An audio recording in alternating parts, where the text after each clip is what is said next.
So this is the long-awaited follow-up to 2015's Mad Max Fury Road, which of course starred Tom Hardy and Charlize Theron as Furiosa, a character who is kidnapped as a young girl in this post-apocalyptic wasteland, and she spends all of that movie trying to get home.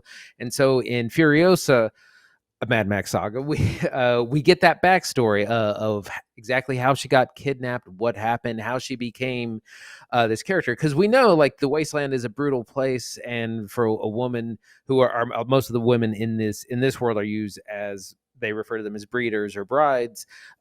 She's not that. She's a high-ranking officer who drives the war rig, and so we get to learn how Furiosa became this, her struggles. She is kidnapped and taken to the biker leader Dementis, played by Chris Hemsworth, in a scene chewing role. He's great in this.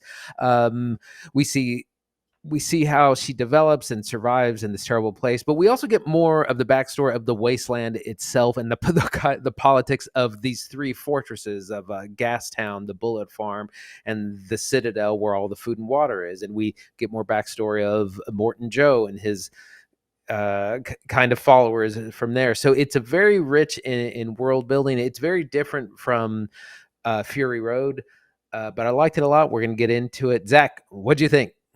So I think Furiosa is obviously coming a few years later than Fury Road. I think a lot of people have walked in thinking it's going to be like the exact same feature, but notably, Furiosa is a much longer timeline. It takes place over years, whereas Fury Road takes place over like 3 days and a couple of evenings, right? And I think while Fury Road is a really tight action feature, it's fundamentally just one long sequence. This has more space, and the trade-off for that space is you get a richer, deeper dive into a world gone mad, and I think it's great, dude. I was super into it. I really, really, really warm on this movie. But I've known a lot of people have been like, it's slow in the middle. It wasn't really what I thought it was going to be. It takes a little time for Anya Taylor-Joy to show up. I think all of that is marginal. I think, like I said in the open, history is going to be really kind to Furiosa, despite the box office. I'm excited to talk about it. I don't want to give anything away. I think you should absolutely go see this in a theater. If you're interested, go see it on the biggest screen with the loudest sound system you can, because it won't be the same watching it at home. Andy, where do you want to get started talking about Furiosa? I want to start a little bit on our plot and timeline. So one of the things I've seen this twice, by the way, already, because I really loved it the first time and wanted to get a second viewing, which loved it even more both times in IMAX.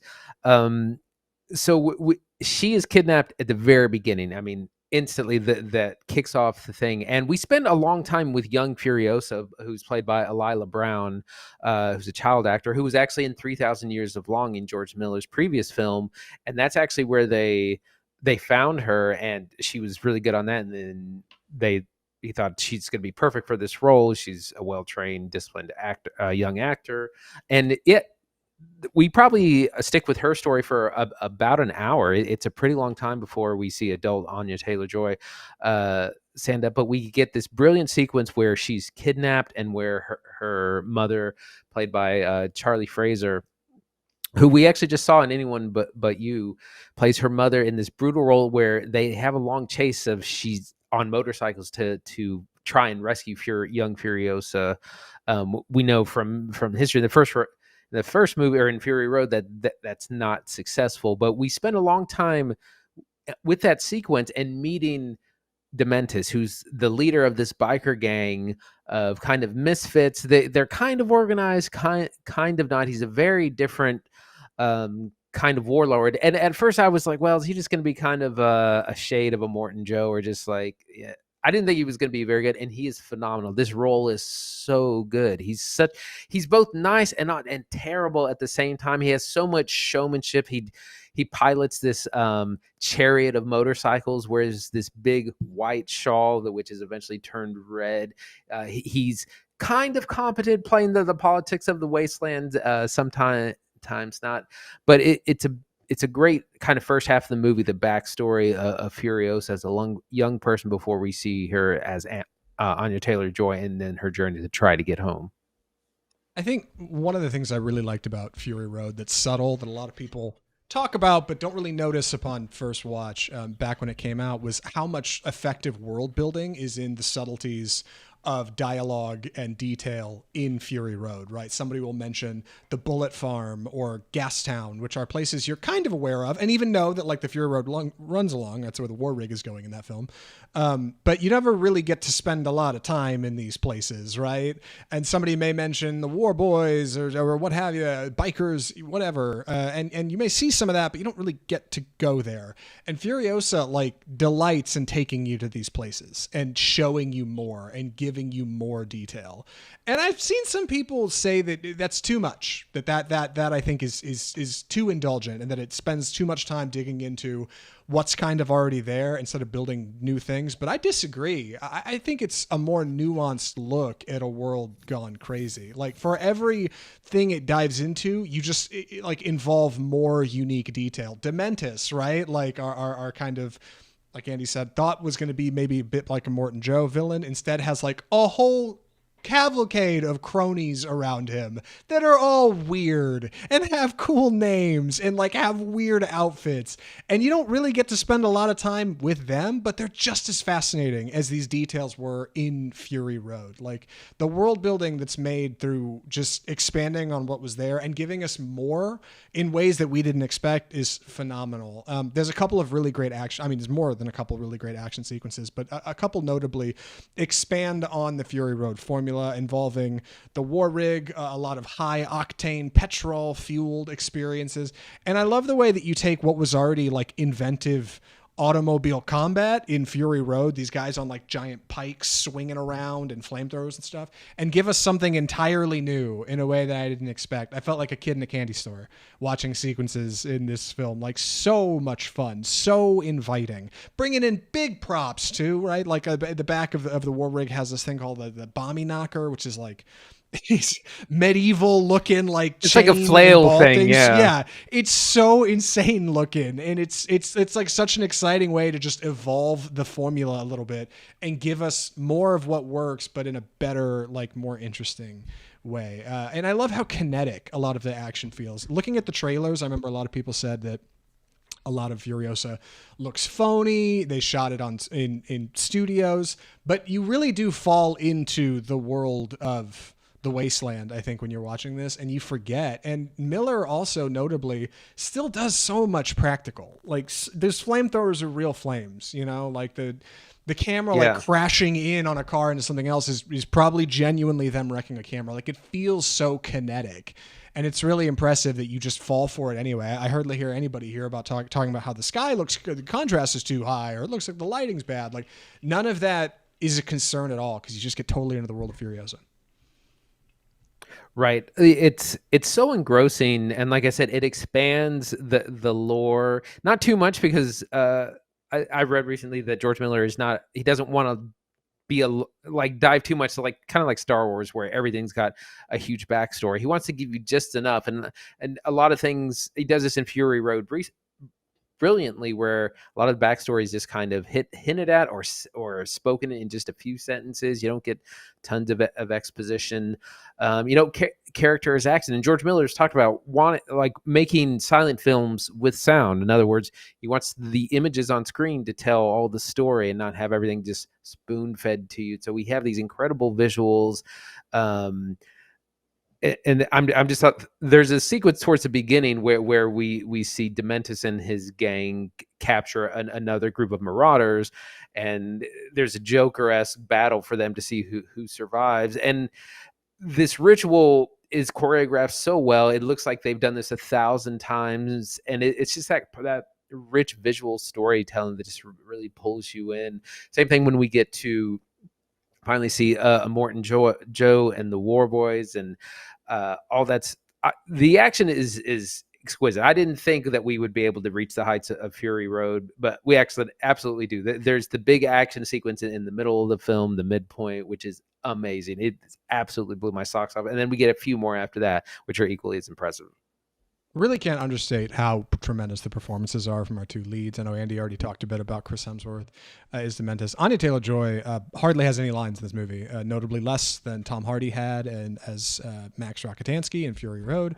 But she does so much emoting with her eyes. Additionally, also, it's worth mentioning that yes, the child counterpart in the film takes up a fair portion of it, but they do a really fantastic job of blending those two performances, and the transition from one to the other is a bit hard to see. There is a time jump that helps, but they did this thing where they were like deep faking Anya Taylor-Joy's eyes onto this child actress slowly over time, and it's Variety reported this. Like they just slowly did it ever so slightly over multiple scenes, and the two of them like almost begin to blend into one another until you get like the full transition to Anya Taylor-Joy. Then you get a bit more time jump till she's getting into working with the war rig, and I think all that stuff like creates a character that feels nuanced and natural, and it sets up so much opportunity for Anya Taylor-Joy to like just give you proper emotion, like just with her look and with her eyes or with her face. You can always tell how she feels on screen. So even by saying very little, she says a lot. Meanwhile, Chris Hemsworth Dementis, perfect opposite, talks all the time, and he is this like Jack Sparrow, Carnival Barker character with his big microphone and this goofy Barnum beard. and Bailey kind Yeah, of circus yes. leader. That is right. That is like so not a good guy, but you can't help but enjoy watching him. He's such a delight. Even like his scenes in the trailers don't hold up as good in context when you, well, I'm sorry, don't hold up as good in the trailer without context. Once you watch him in the actual film, even his goofy lines sound big and epic and boisterous. Like he just has so much presence on screen as this like leader of a biker gang, Dementis. And like maybe one of his best performances, probably a favorite for me. Like Hemsworth is tremendous in this feature. Anya Taylor-Joy is too. Delightful, tons of fun. Yeah, it's incredible to see Chris Hemsworth do, because he's mostly known for Thor and some other action movies, which he's fine in, but he really is just doing something completely different. It's this manic performance. It's creepy. It's complex. It's not just like a villain of the week kind of twirling mustache thing. Like there's a lot going on underneath as well. He's so good as this ruthless leader who'll just kind of sacrifice his own men when needed. there's a great part where even one of his captains is like, "You're scum, Dementis. You're so twisted." And of course, Anya Taylor-Joy, perfect as Furiosa. Lots of eye acting, but there's so much action in this, and she is a trained dancer, which I've heard is a great thing for people to work with, because they're so comfortable and familiar with their body that it's a little bit easier for them to do things like complicated action sequences and things, because they just know how to carry themselves and memorize the choreography and all. So a lot of it is a very physical role. So I think she's fine. And then, of course, the young Elila Brown as the young Furiosa, who carries, I mean, a good hour of the movie is spent with her. We also have some returning favorites that we saw in Fury Road, such as Nathan Jones, who plays Rictus, the kind of giant guy on a Morton Joe's team. The actor who played a Morton Joe sadly passed away several years ago, and so that actor had to be replaced. But we see the people leader, the bullet farmer. We see some people who are actually in the Mad Max game and don't survive to Fury Road. Even so, we get to see characters we're familiar with, and also a couple of new people as well. Dementis, like I said, he's got this kind of small squad of captains semi-loyal to him, which are also really interesting. It's the character building is so good, and again, the design, like Dementis he drives this bike chariot thing. He looks like a Roman legion. He's red for half the movie. He's Dementis the Red, then Dementis the Black, and he starts out as just Dementis the Great. This is really interesting change in name and characters, but really fun characters. Yeah, one of the things I really like about this movie, and I'll start to curb it here because I know we're running out of time, but I love the way this film kind of talks about the myth of like the epic character, because like Miller has said in the past that these films are loosely connected, right? Like there's not really one tangible through line all the way through. Somebody asked him when when the apocalypse is set for these movies, when does this happen? It said 50 years from next Wednesday. That was his line. Like, cause it's an obscure idea of a future, and Mad Max being a Mel Gibson or Tom Hardy, or Furiosa being Anya Taylor-Joy or Charlize Theron, are these events being even played like necessarily in perfect order and all working together in sequence is irrelevant. And Furiosa does a really clever job of commenting on like the myth of the legend, right? Somebody telling these tales years later. This film even has a narrator that explains that like he's heard this from down the line, you know, passed down story over story, the tale of the great Furiosa, right? The angel of darkness.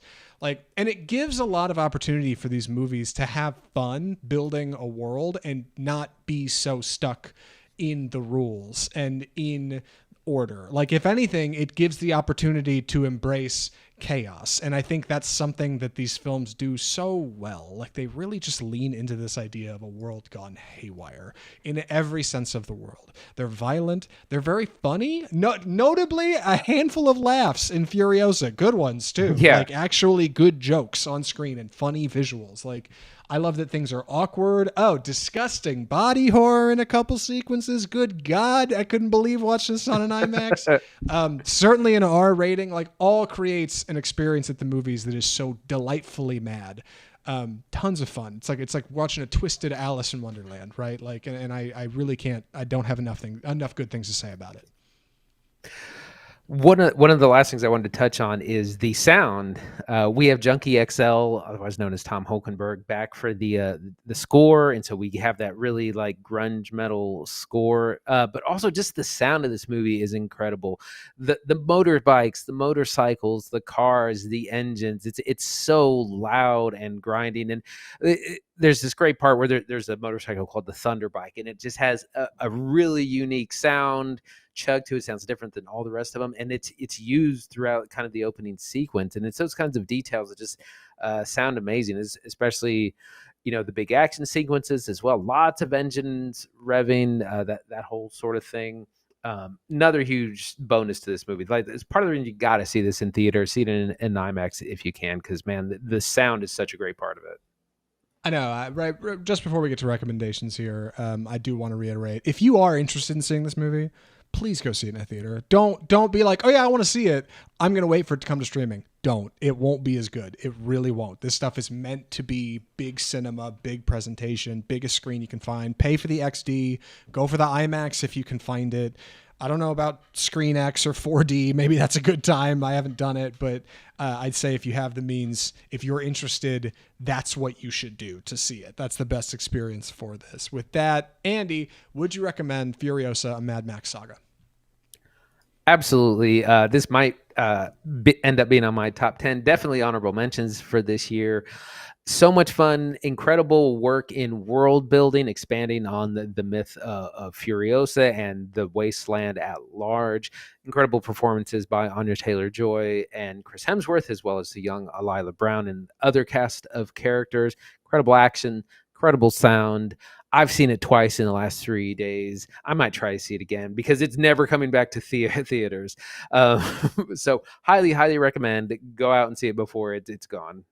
I'm in the same boat. Please go see Furiosa big. Please go see it. Support cinema. Go see something awesome. It's twisted. It's weird. It will take you a place you've never been before, even if you've seen Fury Road 10 times like we have. I'm with Andy. I got tickets to go see it again this Friday. George Miller is already talking about a black and chrome edition. We'll probably cover that on this show just so we can go see that again. Anything could happen, but I'm excited that Furiosa is around. I'm so bummed it's not doing better at the box office. Go see it. Go see it if you can. Go check it out. It's worth it.